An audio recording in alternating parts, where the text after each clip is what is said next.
Hey there, boys and girls. This is Mr. Fox, and this is a quick video to show you how to use your tablet or phone as a note sheet. Okay, there are going to be notes that we're going to have to take, and you're going to be expected to complete them. And if your printer isn't working, or if it's run out of ink, then this is a quick and easy way to do that. So first things first, you need to download the Google Classroom app. So make sure you get that from your app store. And then when you do that, once you get your Google Classroom app, please make sure you log in with your school credentials with your email and password. And then open up that app and it'll give you your list of classes. And for me, obviously, you're going to click on Living Environment, whether you're period 3, 5, or 7.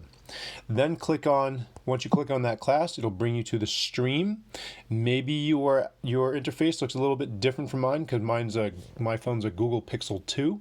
So, but this is generally look very similar, if not exactly the same.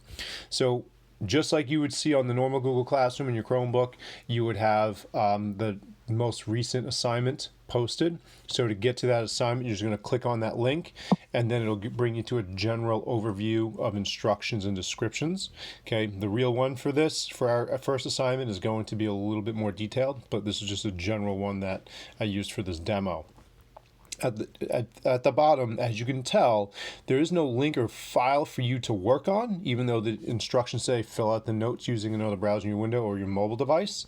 So to get to that link or get to that file, just go to the bottom here where it says your work and hit that arrow button or whatever icon you have to raise it. Again, on different phones, they may have different interfaces.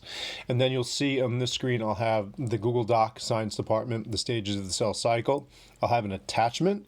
So if you prefer printing it out and you have the ink and the working printer, you can print out the work, fill it out on paper, take a picture of it, and in Google Classroom here, hit the attachment button and then go into your camera roll or wherever you have your photos and then click the photos of the homework that you want to submit, and then that's how you could turn it in.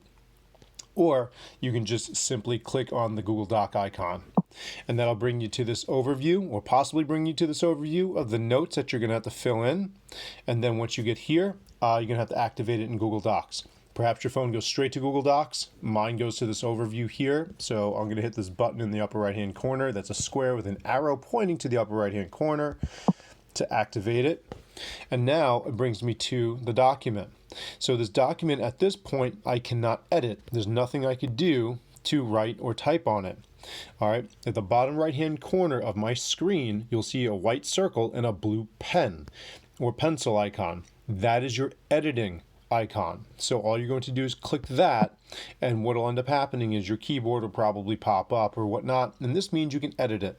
So as you're watching the video on the cell cycle and you go to fill out the notes, okay, now you can use the magic within your thumbs to type in the notes as you move along. This might be a little bit easier. Perhaps you prefer this because you guys are pretty awesome with your thumbs as compared to using your actual hands typing on a keyboard. So for example, multi-cell organisms use cell division 4. So it'll be super helpful if you went and you changed the color of your text so it stands out a little bit better, so I could see it when grading it, and then you can just text in your answer. Okay, and that's it. Then you move on through the notes, and then as you go through the notes, you just fill them in. So again, just please make sure your answers are colored. So this way you can make sure they stand out and they are easily seen and found. Okay, so that's how you find the Google Doc on your phone, and that's how you access it to edit it.